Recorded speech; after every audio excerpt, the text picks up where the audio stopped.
নমস্কার, আমি জ্যোতিষ সম্রাট বিনয় শাস্ত্রী। আশা করি ঈশ্বরের কৃপায় আপনারা ভালোই আছেন।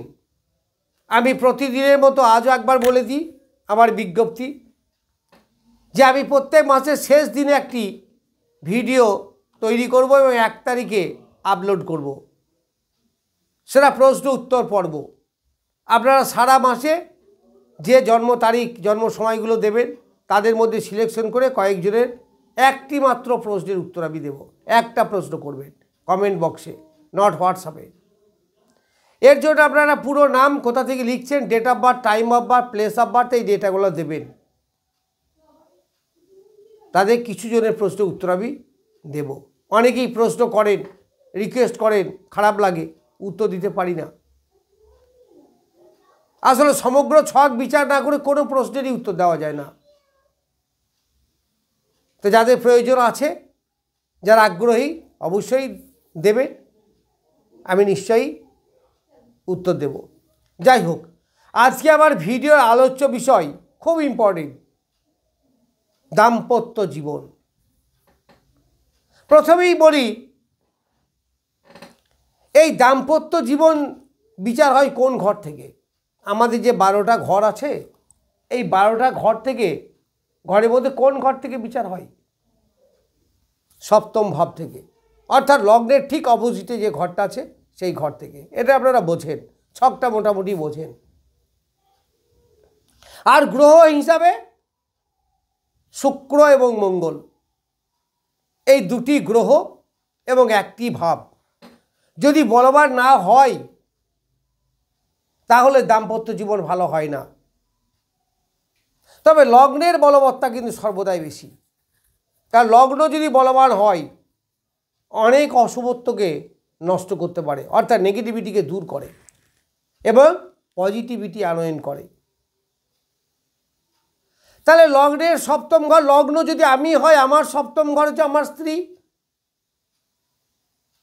লগ্ন যদি কোনো মেয়ে হয়, তার স্বামী হচ্ছে সপ্তম ঘর, অর্থাৎ স্পাউসের ঘর হচ্ছে এই সপ্তম ঘরটা। সপ্তম ঘর থেকে কি শুধু দাম্পত্য বিচার করা হয় না, আর অনেক কিছু বিচার করা হয়। তো এই সপ্তম ভাবটা কিন্তু খুব গুরুত্বপূর্ণ। আমাদের দাম্পত্য জীবন সুখময় হবে কি না, বিবাহ কখন হবে, বিবাহের আগে সমস্যা হবে কি না, বিবাহের পরে সমস্যা হবে কি না, এর অনেকগুলো ব্যাপার আছে, অনেক কিছু বিচার করতে হয়। যেমন মাঙ্গলিক, কালসর্প, আরও অন্যান্য ভাব। তবে সপ্তম ভাবটা কিন্তু মুখ্য। আমাদের 3, 7, 11 একে বলা হয় কি ভাব? প্রথমে ধর্ম, তারপরে অর্থ, তারপরে কাম, তারপরে মোক্ষ। তাহলে এই কাম ভাবের মধ্যে মূল ভাব হচ্ছে সপ্তম ভাবটা।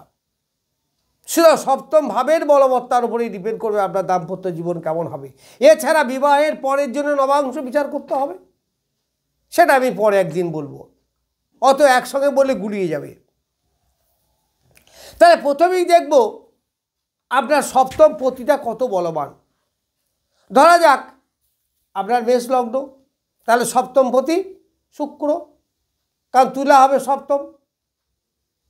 এইবার এই সপ্তম পতি যদি বলবান না হয় তাহলে আপনার বিবাহের ইচ্ছাই থাকবে না, বিবাহের যে আসক্তি সেটাই থাকবে না।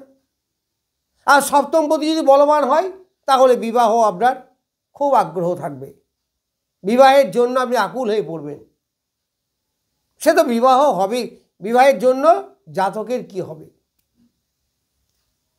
এইবার এই বিবাহ কি শুভভাবে হবে নাকি অশুভভাবে হবে?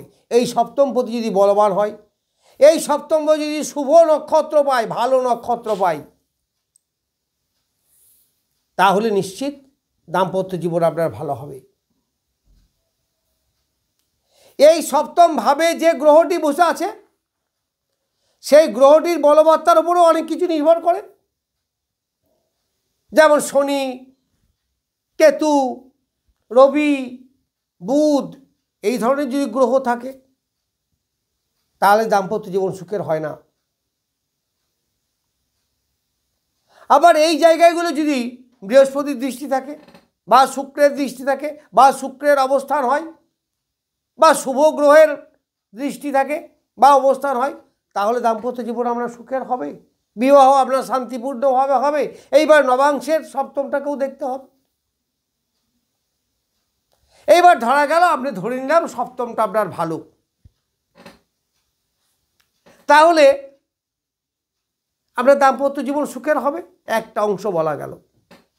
কিন্তু দাম্পত্য জীবন সুখময় হওয়ার পেছনে তো মূল কারণটা হচ্ছে ভালোবাসা, অর্থাৎ আত্মিক টান, একে অপরের প্রতি আকর্ষণ। এটা ডিপেন্ড করবে শুক্র মঙ্গলের উপর।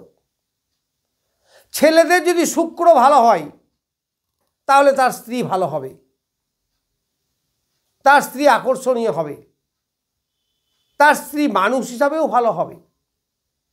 এবার মেয়েদের যদি মঙ্গল ভালো হয়, মঙ্গলকে স্বামী বলা হয়, মঙ্গল যদি বলবান হয় তাহলে তার স্বামী ভালো হবে, স্বামী গুণী হবে, স্বামী দেখতে শুনতে ভালো হবে। এইগুলো আপনারা পাবেন।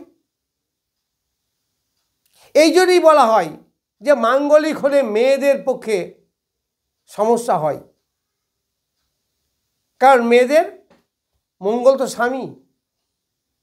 এই মঙ্গল যদি মাঙ্গলিক হয় বা মঙ্গল যদি রাহু দ্বারা, কেতু দ্বারা, শনি দ্বারা পীড়িত হয়, তাহলে দাম্পত্য জীবন ডিস্টার্ব করবে, স্বামীর সঙ্গে মতের মিল হবে না। এছাড়াও অনেক কিছু বিচার আছে, সেটা জটক বিচার, সেটা অন্য ব্যাপার। তাহলে একটা ছেলের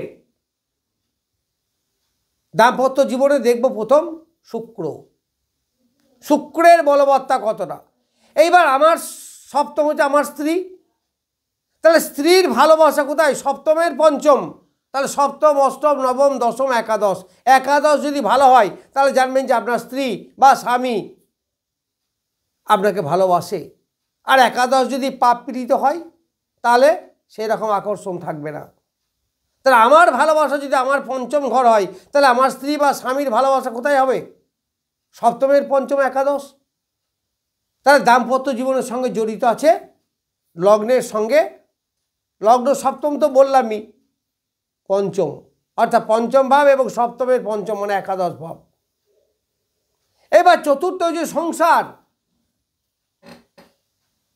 চতুর্থ যদি ভালো না হয়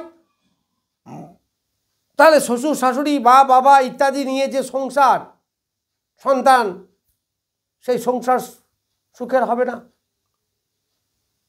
এবার দ্বিতীয় হচ্ছে আত্মীয় কুটুম্ব। তাহলে আমার দাম্পত্য জীবনের সঙ্গে আত্মীয় কুটুম্বও তো জড়িত থাকে।